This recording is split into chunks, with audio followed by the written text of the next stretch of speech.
네, 저는 분자환경생물학 연구실에서 공부하고 있는 윤덕서입니다.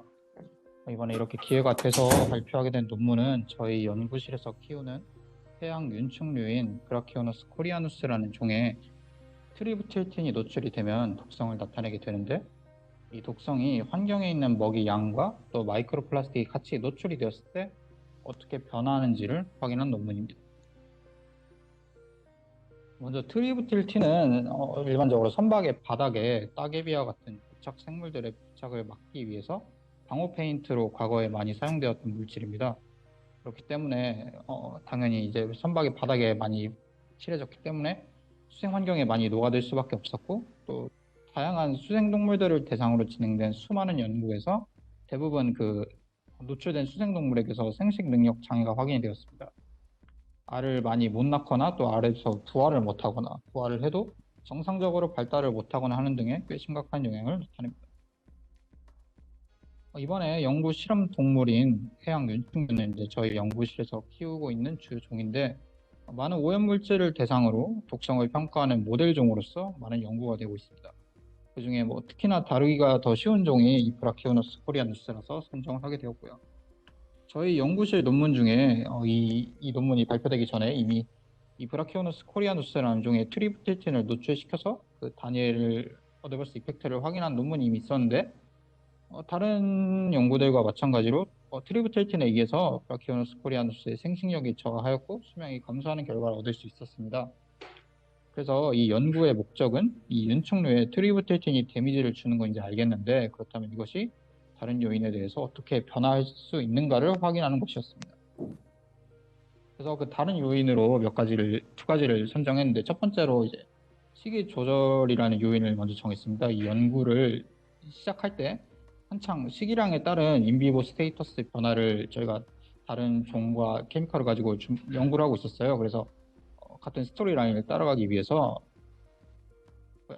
주변 환경 먹이량을 하나의 요인으로 선정을 했습니다. 이러한 식이량 조절 역시 단독 변인으로는 또 브라키오너스 코리아누스 연구가 되어 있는데, 기본적으로 이제 주변 환경에 먹이가 많으면 공급되는 에너지가 충분하고 또 오히려 남기 때문에 대사량이 증가하게 됩니다. 그래서 개체의 성장과 발달이 빨라지는 대신에 수명이 약간 좀 짧아지게 되고요. 생식에 투자할 수 있는 에너지도 증가하기 때문에 먹이가 좀 더 적은 환경에 비해서는 자손수가 증가하게 됩니다. 반대로 먹이가 적은 환경에서는 이거랑은 완전히 반대 방향으로 현상이 나타나게 됩니다. 또한 먹이에 의해서 결정되는 에너지량이 결국 외부 물질에 대한 반응에도 기여할 수 있는 에너지원이 되기 때문에 이런 먹이 농도는 환경 독성을 평가하는 데에서도 충분히 고려되어야 할 요인이기도 합니다. 또 다른 요인은 마이크로 플라스틱 노출입니다. 현재 마이크로 플라스틱이라는 게 육생이든 수생이든 모든 환경에서 이제 많이 검출이 되고 있고 문제가 되고 있어요. 그래서 그 영향을 확인하기로 했습니다. 플라스틱이 이제 바다의 쓰레기로 떠다니다가 충분히 작은 사이즈로 분해가 되면 이제 생물들이 집어먹게 되거나 아니면 그 피부에 닿거나 하는 식으로 이제 데미지를 주게 되는데요. 직접적인 데미지 말고 또 플라스틱의 특징 중에 하나는 플라스틱 자체에 다른 오염물질이 흡착될 수 있다는 점입니다. 그래서 외부에서 오염물질을 흡착해서 더 고농도를 형성하면서 생물체의 체내로 들어가기도 하지만, 또 반대로 체내에서는 오염물질을 흡착해서 데미지를 줄 수 있는 기회를 줄이기도 합니다. 그래서 결과적으로 마이크로 플라스틱이 다른 물질과 함께 반응을 할 때 그 다른 물질의 독성을 강하게 만드는지 약하게 만드는지는 오염물질에 따라서도 다르고 또 생물종에 따라서도 다른 결과가 나타나게 됩니다. 이러한 변인들을 잡고 본격적으로 연구를 시작했는데, 저희 일단 환경 독성학 분야에서는 이제 첫 번째로 급성 독성 테스트를 먼저 하게 됩니다. 환경 먹이 농도와 마이크로 플라스틱 농도를 이제 노출되는 농도를 차이를 주면서 트리부틸틴의 24시간 동안의 치사 농도를 확인했는데요.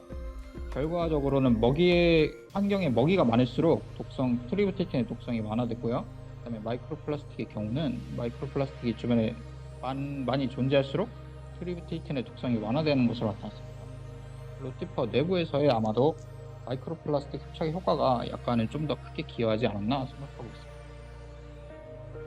그래서 이제 급성 독성에서 급성 독성 테스트를 통해서 얻은 치사 농도를 가지고 이제 만성 독성 테스트를 진행을 하는데요. 급성 독성을 트리부틸틴의 농도를 고정해서 로티퍼가 실제로 죽을 때까지 생식 능력을 중점으로 각 변인의 영향을 확인하였습니다. 먹이를 많이 준 경우에서는 트리부틸틴에 의해서 피컨디티가 변하지 않았습니다. 이거는 아마도 그 트리부틸틴에 대한 악영향보다도 이제 먹이가 충분하게 에너지를 공급할 수 있기 때문에 충분히 완화된 것으로 보이고요.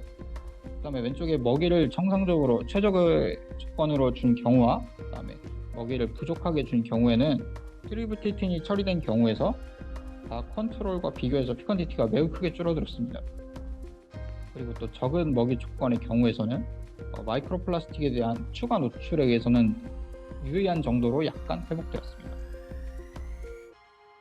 일반적으로 또 외부 물질이 이제 체내에 들어오게 되면 체내에서 산화 스트레스가 발생하게 되고 관련 기작을 통해서 해독작용이 일어나게 됩니다. 이 활성 산소 자체가 이제 산화 스트레스의 마커로 이용되고 또 이거를 해독하는 데 사용되는 슈퍼옥사이드 디스뮤테이즈랑 카탈레이즈 액티비티도 저희 이 독성학 쪽에서 그 마커로서 많이 사용을 하고 있는데요. 그래서 이 연구에서도 세 가지 마커를 직접 확인해 보았습니다. 그 결과 트리부틸틴이 처리되면은 ROS가 증가하였고 나머지 그 두 개의 효소 활성은 일관성이 좀 없게 변동을 하였습니다. 또 아쉬운 점이지만 먹이나 마이크로플라스틱에 대한 특별한 경향성은 또 찾기 어렵고요. 카탈레이즈 활성의 경우에는 먹이가 풍부한 조건에서 트리부틸틴에 의해서 공통적으로 감소하는 모습을 보였는데 이전의 생식 능력 테스트와 함께 봤을 때 충분한 에너지 공급에 의해서 생식 능력에는 비록 차질이 생기지 않더라도 내부적으로는 스트레스 교란이 계속 끊임없이 일어나고 있는 것으로 보입니다. 그래서 또 하나 진행된 실험은 트리부틸틴의 노출에 의한 효과가 과연 그러면 자손에게도 전달될 수 있는지를 확인하는 것이었습니다. 트리부틸틴의 악영향이 유전된다는 것은 이제 여러 수생 무척추 동물들에서 이미 확인이 되어 있습니다. 그래서 근데 그 루티퍼에서는 또 예시가 없어가지고 함께 확인하고자 했습니다. 그래서 루티퍼를 24시간 동안 각 조건에 방금 했던 실험처럼 노출을 시키고 이번에는 그로부터 새끼를 받아서 먹이만 존재하는 깨끗한 환경에서 배양을 함으로써 그들끼리 어떤 차이가 있는지를 확인했습니다. 그 결과 여기서 모체가 정상적인 먹이를 먹은 루티퍼 중에 트리부틸틴에 노출된 모체에서 태어난 자손들만이 약간 좀 더 빠른 번식을 이뤘습니다. 참고할 만한 다른 연구 결과가 없어서 이거는 좀 추측의 영역이지만 아마 모체가 독성 환경을 경험했다는 사실을 어떠한 방법으로든지 자손에 전달을 했고 이 자손이 환경이 좋은 조건으로 돌아온 순간 좀 더 번식의 비중을 주도록 하는 방법을 모종의 기작이 있지 않나 생각하고 있습니다.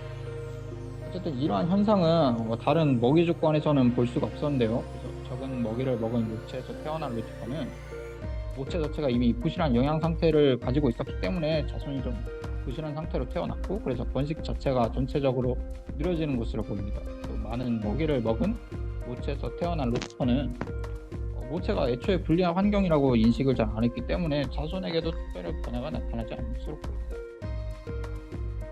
이상으로 간단하게 연구 결과 내용 끝입니다. 요약하자면 연구에서 환경 먹이량과 마이크로플라스틱 노출이 트리부틸틴 독성을 어떻게 변화시키는지 확인하였고 두 변인 전부 농도가 증가할수록 트리부틸틴의 영향을 완화시켰습니다. 그리고 트리부틸틴 노출이 환경에 따라서 후속 세대에도 영향을 준다는 것도 확인하였고요. 결과적으로 이 연구는 트리부틸틴의 잘 알려진 악영향이 실제 환경에서 다른 변인들에게서 어떻게 복잡하게 변할 수 있는지를 한번 확인하였고 또 마이크로플라스틱이 기존의 오염물질들과 어떻게 복합적으로 또 반응을 나타낼 수 있는지 참고할 만한 또 하나의 예가 될 수 있을 것입니다. 감사합니다.